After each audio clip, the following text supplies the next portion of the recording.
নমস্কার বন্ধুরা, আশা করি সবাই খুব ভালো আছেন। আমিও ভালো আছি। আজকে আমি আমার ভিডিওটা এখান থেকে শুরু করছি। আজকে বানাবো একটু ফিশ পোলাও মটরশুঁটি দিয়ে, আর তার সাথে গ্রিন চিকেন। ফিশ পোলাওটা বানানোর জন্য আমি এখানে 250 গ্রামের মতো চাল নিয়েছি। সেই চালটাকে আমি ভালো করে ধুয়ে নিচ্ছি। চালটাকে 2-3 বার ভালো করে জল দিয়ে ধুয়ে নেব। চালের মধ্যে অনেক নোংরা থাকে তো।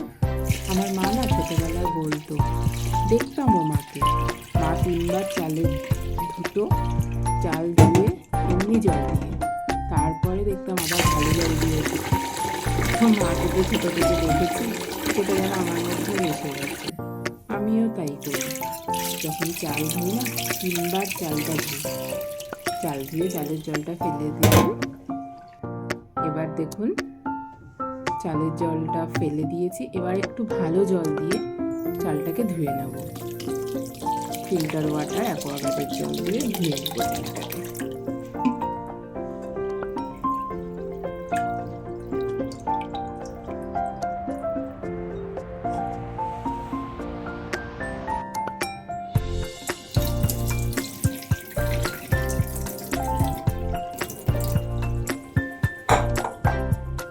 চলুন, আমার চাল ধোয়া তো কমপ্লিট। এবার গ্যাসটা চালিয়ে দিয়েছি। ভাতটা আগে করে নেব। আজকে আমি এই বড় ডেচকিটাতেই ভাত করব, এতে ভাত করতে সুবিধা হবে।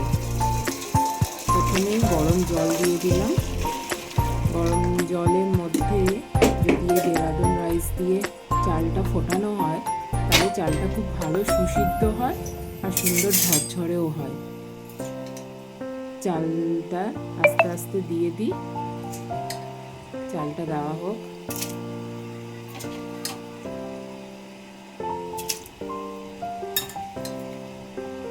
আসলে গরম তো জলটা, হাত দিয়ে দিতে পারছি না, তাই এই হাতাটা ব্যবহার করলাম। এবার পুরো চালটাই একবারে দিয়ে দিলাম। চালটা আস্তে আস্তে ভাতটা হতে থাক, ঢাকা দিয়ে দিলাম। ততক্ষণে পিস পোলাওয়ের জন্য পেঁয়াজ আর মটরশুঁটিটা আমি একটু রেডি করে নিচ্ছি। 3টে পেঁয়াজ আর একটু মটরশুঁটি। ভাতের মধ্যে এই 1 চামচের মতো একটু সাদা তেল দিয়েছি, তাতে ভাতটা সুন্দর সাদা রঙও থাকবে আর একটার গায়ে একটা লেগে যাবে না, বেশ ঝরঝরে ভাবটা থাকবে ভাতে। আপনারাও দিয়ে দেখবেন, যখনই ফ্রাইড রাইস বা এরকম কিছু রান্না করবেন, চালের মধ্যে একটুখানি সাদা তেল দিয়ে দেবেন। এতে কিন্তু ভাতটা খুব সুন্দর সিদ্ধও হবে, ভাতের রঙটাও খুব সুন্দর সাদা থাকে। হ্যাঁ, ভাতটা আমার হয়ে গেছে। আর ভাতটাকে বেশি করা যাবে না, তাহলে গলে যাবে। এবার ভাতটা ছেঁকে নিতে হবে। এই দেখুন, আমি ছেঁকে নিয়েছি। বলেছিলাম না, ভাতের রঙটা বেশ সাদা থাকবে আর ঝরঝরে হবে। দেখুন, সাদা যেমন ধপধপে সাদা, সেরকম ঝরঝরেও হয়েছে কিন্তু। এদিকে পিস পোলাওয়ের পেঁয়াজ আর মটরশুঁটিটা আমার রেডি হয়ে গেছে। একটা ফ্রাইং প্যান নিয়ে নিয়েছি। আজকের এই পিস পোলাওটা কিন্তু আমি তেল দেবো না, বাটার দিয়ে করব। একটা বড় কিউবের বাটার দিয়ে দিয়েছি প্যানে। বাটারটা একটু নাড়াচাড়া করে নিই, বাটারটা একটু মেল্ট হয়ে যাক।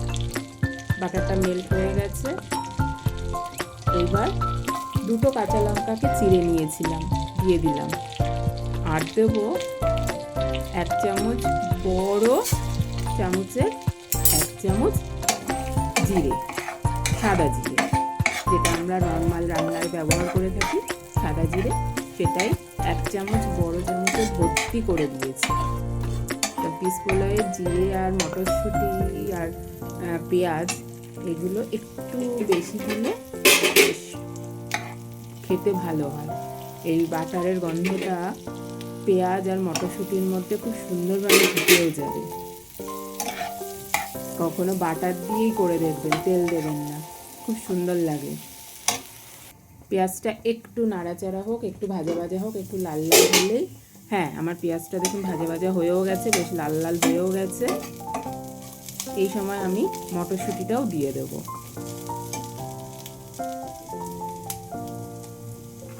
মটরশুঁটি, পেঁয়াজ সবগুলোর মধ্যেই বাটারের একটা সুন্দর গন্ধ প্রবেশ করবে, যেটা খেতে যখন রাইসটা খাবো গন্ধটা কিন্তু আমরা পাবো। এই দেখুন আমার পেঁয়াজ তো আগেই ভাজা ছিল, মটরশুঁটিটাও বেশ ভাজা ভাজা হয়ে গেছে। এবার এটাকে একটা সাইড করে রেখে দিলাম, কারণ এবার মাংসটা বসিয়ে দিতে হবে। বেশি দেরি করা যাবে না, বেলা হয়ে যাচ্ছে। একটা কড়াই নিয়েছি, কড়াইয়ে 3 চামচ তেল দিয়েছি, তার মধ্যে শুকনো লঙ্কা জিরে ফোড়ন দিয়ে দিলাম। শুকনো লঙ্কাটা একটু ভাজতে হবে, বেশি না, একটু নাড়াচাড়া করলেই হয়ে যায়। রসুনগুলো আমার থেতো করা হয়নি, রসুনগুলো থেতো করে নিচ্ছি। শুকনো লঙ্কাটা একটু ভাজা ভাজা হতে আমার রসুনটা হয়ে যাবে থেতো করা।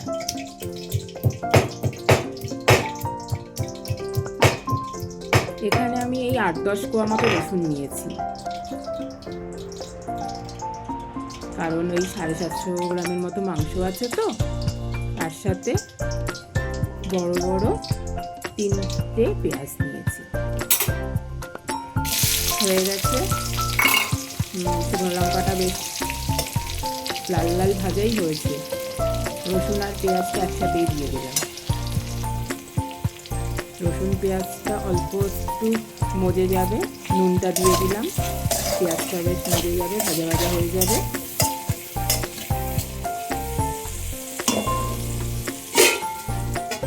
একটু ঢাকা দিয়ে দিলাম, ঢাকাটা থাক।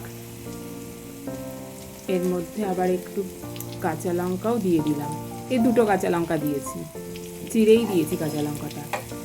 1 চামচ ধনে গুঁড়ো, 1 চামচ জিরে গুঁড়ো দিলাম।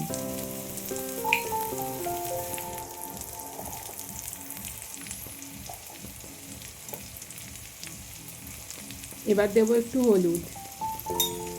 হলুদটা বেশি দেবো না, কারণ গ্রিন চিকেন তো, যেহেতু এটা ধনেপাতা দিয়ে আমি করবো গ্রিন চিকেনটা, হলুদ বেশি লাগবে না, একটা সবুজ সবুজ রং আসবে। এবার মাংসটাও দিয়ে দিলাম। এখানে 750 গ্রামের মতো মাংস নিয়েছি আমি। মাংসটা মাঝারি সাইজের কেটে এনেছিলাম, মুরগির মাংস মাঝারি সাইজের কাটা, 750 মতোই মাংসটা দিয়ে দিয়েছি। এবার পেঁয়াজ আর রসুন যেটা ভাজা ভাজা হচ্ছে তার সাথে মাংসটা একটু কষিয়ে নেব।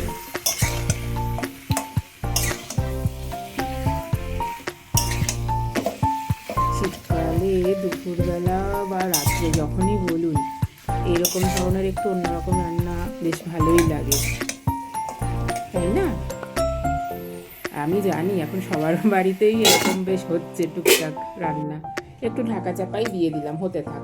ততক্ষণে এদিকে আমি পিস পোলাওটা রেডি করে ফেলি। ভাতের মধ্যে দিয়ে দিলাম 1 চামচ নুন, একটা বড় টেবিল চামচই দিয়েছি নুন, একটা টেবিল চামচের বড় চিনিও দিয়েছি। নুন আর একটু দিয়ে দিলাম।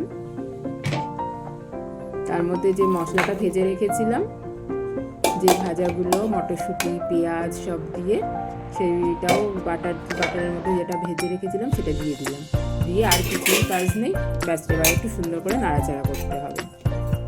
কারণ এখানে তো আর আজকে আমি ঘি দেবো না বা তেলও দেবো না, বাটারেই আমি করেছি রান্নাটা। একটু ভালো করে নেড়ে চেড়ে নিলে ভাতের মধ্যে বেশ সব মিশে যাবে, তাহলেই রাইসটা কিন্তু আমার রেডি হয়ে যাবে। রাইসটা রেডিই আছে, আর কিছুই না। এবার রাইসটাকে, ভাতটা তো অনেকক্ষণ আগে করে রেখেছিলাম, একটু ঠান্ডাও হয়ে গেছে, রাইসটাকে একটু দমে বসিয়ে দেবো।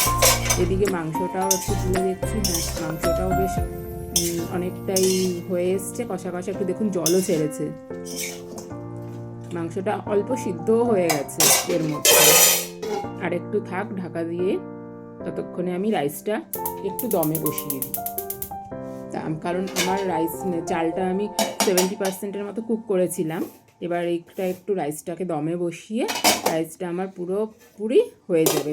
আর এছাড়া ভাতটাও বেশ গরম হয়ে যাবে, আর ভাতটা পুরোপুরি রেডিও হয়ে যাবে।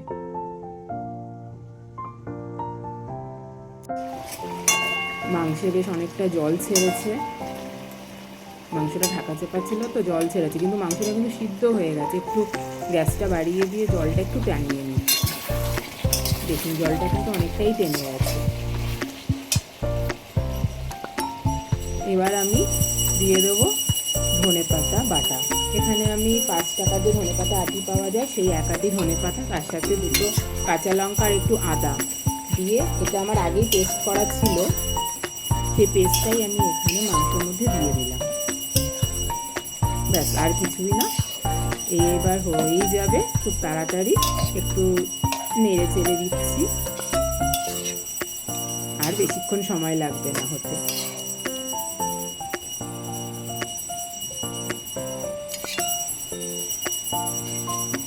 একটু ঢাকা দিয়ে দিলাম। এদিকে আমার ভাতটাও হচ্ছে। ভাতটা মানে হয়েও এসেছে, হ্যাঁ হয়ে এসেছে ভাতটা। দেখুন কি সুন্দর এসছে না? কার কার লোভ লাগছে?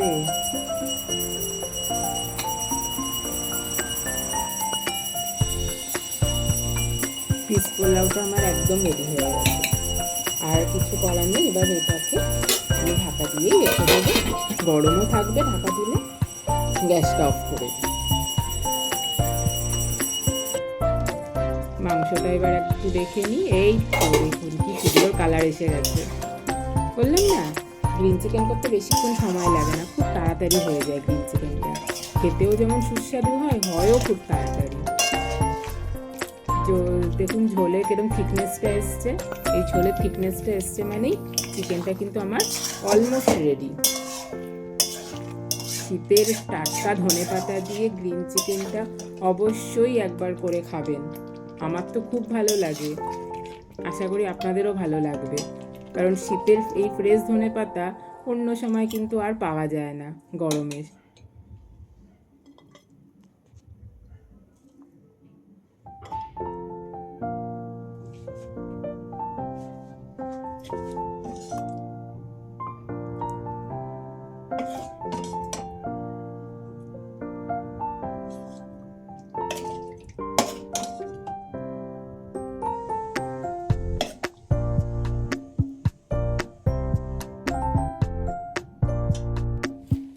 এই যে আজকে আমার piece pulao with green chicken ready. যথারীতি কঙ্ককে দিয়ে দিলাম খেতে। কঙ্ক বসে গেছে আজকে দুপুরের খাবার খেতে। রোববারের দুপুর। মটরশুঁটি দিয়েছো না? পিস পোলাও তো মটরশুঁটিই পড়বে। পিস পোলাও, মটরশুঁটি, আর ওটা ধনেপাতা দিয়ে চিকেনটা, গ্রিন চিকেন যে ধনেপাতা দিয়ে করেছি আজকে। গ্রিন চিকেন তুই তো ভালোবাসিস খেতে গ্রিন চিকেন।